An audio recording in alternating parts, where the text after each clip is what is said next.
Why, bienvenidos to Squid Tips. Soy Alejandro. Sorry, I've been watching a lot of Narcos. But watching that show should give you college-level Spanish credit. In some conversations about certain things that have happened in my life recently, some people seem surprised that somebody riding a motorcycle might have a hard time hearing external noises, or the rider might use headphones or earplugs while riding. There's some general logic that might cause problems as far as safety goes if you're piloting a motorcycle. So I thought it would be good to do a video exploring the safety concerns as well as legality of wearing things like headphones, earplugs, or using motovlogging equipment while you ride. So let's get to it. Justification drive? Engage.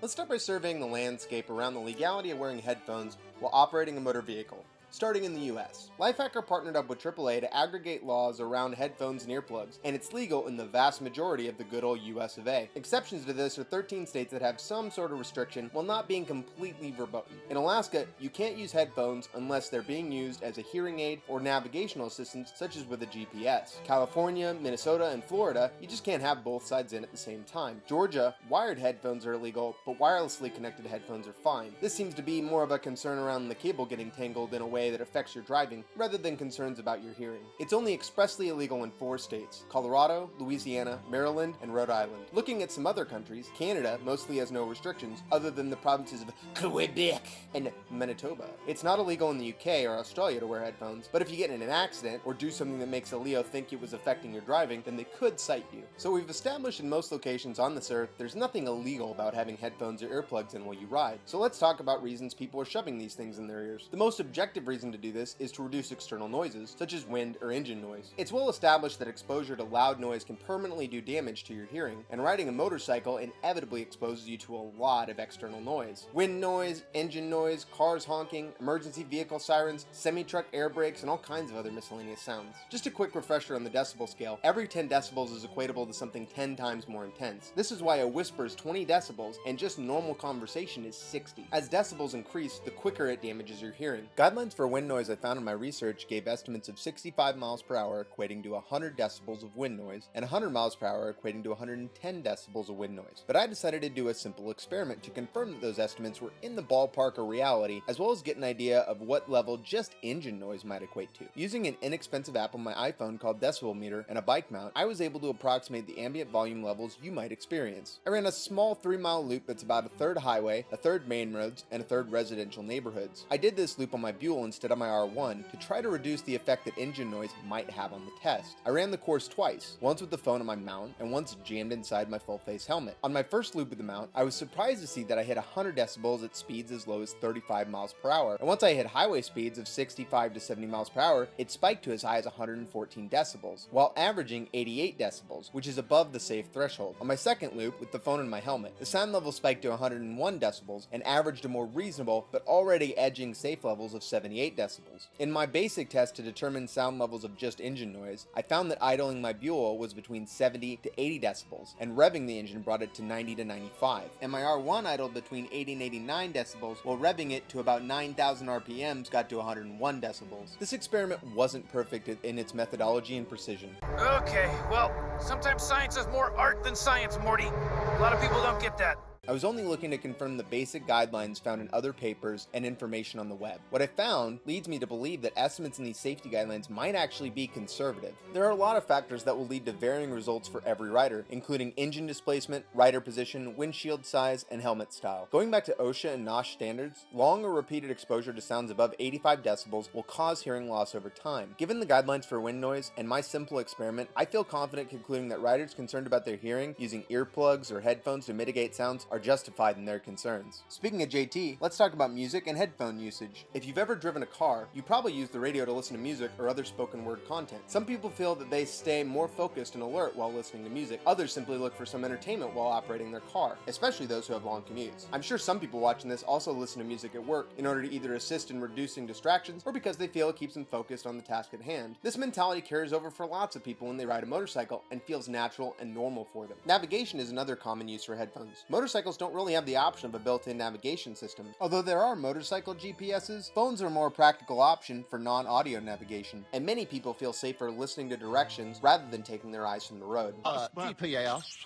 Give me that sumbitch Osama bin Laden. Lastly, there's a whole ecosystem of microphones and hearing equipment that assists in doing other utility functions that people are used to in the cager world. These are things like wireless microphones and speakers that allow riders to take calls, navigate, motovlog, or control their phone functions without stopping their vehicle. Now let's break down the concerns cited by law and some riders about using these devices that might suppress external noise. The most common is that there are various external sounds that can be important for riders to hear, which break down into several categories. Emergency vehicle sirens warn of potentially unexpected high-speed emergency vehicles approaching. Sirens tend to be the earliest warning in emergency vehicles approaching your position, mainly if it's coming from behind or an unseen side street. Now, assuming you check your mirrors, blind spot check, and use good lane positioning, it should be very hard for an emergency vehicle to sneak up on you completely undetected, but it would also be a challenge to reduce external noises so severely as to completely silence a nearby emergency vehicle siren, as the sound can exceed 110 decibels. On top of this, emergency vehicle drivers receive specific training that has to assume that drivers are completely unaware of their existence, so they must drive with that in mind. So, although this seems to be a plausible concern, an attentive rider should experience little increased risk of plowing into or being plowed into by an undetected emergency vehicle due to lack of hearing. A sound that's heard more commonly on the road that is also cited as an increased risk for riders if not heard is horns being used by other vehicles. I think that we have to come to terms with the reality that in the majority of situations where another citizen uses their horn, it's more likely to be a tool for scolding another rider rather than increase safety. More and more, data is also showing that horns contribute to road rage more often than improving safety. In some locations around the world, honking has become such a pervasive, disruptive, and distracting practice that cities have enacted legislation to try to reduce it. For years, New York City had a law where if you used your car horn in an unnecessary way, there was up to a $350 fine. Although in 2013, they basically gave up on trying to enforce it. So perhaps we can craft a theoretical example where not hearing a car horn around you may reduce your ability to react to a dangerous situation, but there seems to be more evidence that not hearing these noises might actually lead to safer, better riding. One edge case that gets brought up is that not being able to hear engines of other vehicles could lead to dangerous situations. Think something like a mall parking lot on a weekend, where lots of moving and parked vehicles would potentially reduce your ability to visually acquire cars and pedestrians around you. However, pulling out of a parking space should always be done with caution and awareness to blind spots around other vehicles. Not to mention the fact that with electric vehicles and hybrids becoming more and more popular, cars are getting to the point where many of them run near silently at low speeds. Another edge case specific to Bluetooth microphones, things like motovlogging microphones or other equipment used for recording, there may be some evidence that this could reduce your capabilities behind the steering column. Although I think more studies should be done, there's a lot of research concluding that talking to someone while driving can reduce your reaction times, even if both your hands are operating the vehicle. Unlike music or other spoken content, it seems that having discussions with another person requires more mental effort in the form of reducing your attention and your ability to process information. There are a few laws preventing this behavior, but perhaps it's something that we've decided as a society that it's worth the risk. I'd also like to bring attention to some of the other things around this topic that I find pretty odd as far as being logically and legally inconsistent that you kind of have to face if you're debating on if riding with headphones or earplugs is safe or not. An odd double standard between driving a car and operating a motorcycle is that radios, CD players, tape decks, 8-tracks, satellite radio, and your mom have all been legal and standard in cars for decades. On top of that, there's no restriction around playing music in your car that would prevent you from playing at a volume that would make you effectively deaf to noises from the outside world. The only thing that exists are noise ordinances to prevent sound from negatively impacting other people around you.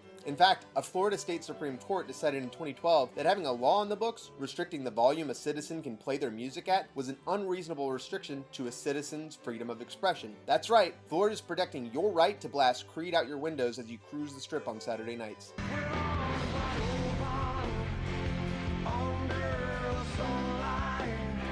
With arms wide open! Logically, if you want to make the argument that wearing headphones on a motorcycle is dangerous, then I think you'd have to want to remove all audio playing equipment and that karaoke-loving friend from cars as well. But I don't expect many people would want to start making that case. On the opposite end of the spectrum, if hearing was such a critical sense to driving, you'd probably expect that there'd be laws on the books preventing deaf or those with lesser hearing impairments from getting a driver's license, or at minimum, have some significant restriction. But this isn't the case, however, and I couldn't find any evidence of a hearing test being administered as part of a driver's exam in any state, and it might prevent someone from getting a CDL without a waiver, but having the complete inability to hear seems to be a low risk by federal and state standards here in the US. So I suppose my conclusion after researching the issue is that if you want to wear headphones or earplugs while you ride, and you believe you can do so safely, then it's unlikely you're going to layer down in a way where having better hearing was going to be the one thing that would have kept you upright. And if after watching this, you still think it's too dangerous, I'd start writing your state legislators, because there are millions more cagers out there putting us all at risk every single day.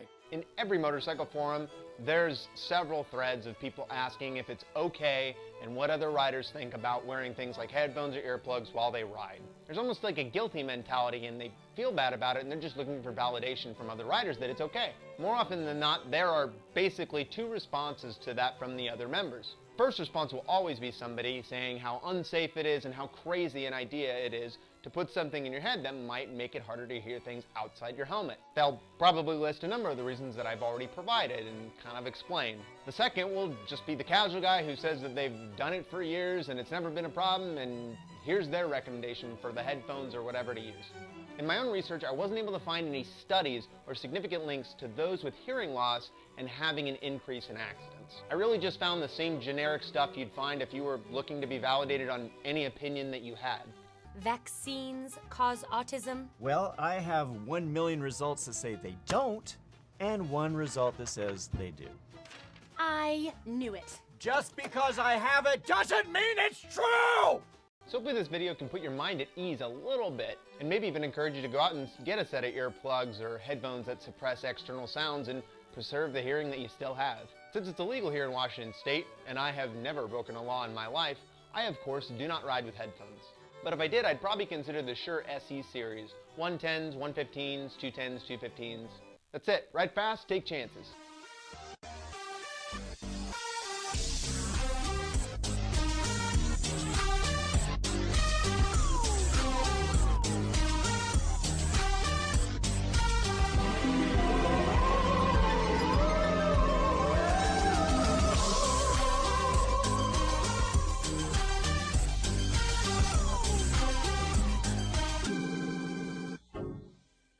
Seriously, the people with righteous indignation that are out there getting mad at other people who are breaking these minor laws, either intentionally or unintentionally, they just need to tone it down. You need to take it down a notch, man. Everyone has a threshold for a law that they ignore for their own self-justified reason. Here's an incomplete list of laws that you have broken at least one of, that I'm sure you felt you had a very justifiable reason for ignoring it. Speeding.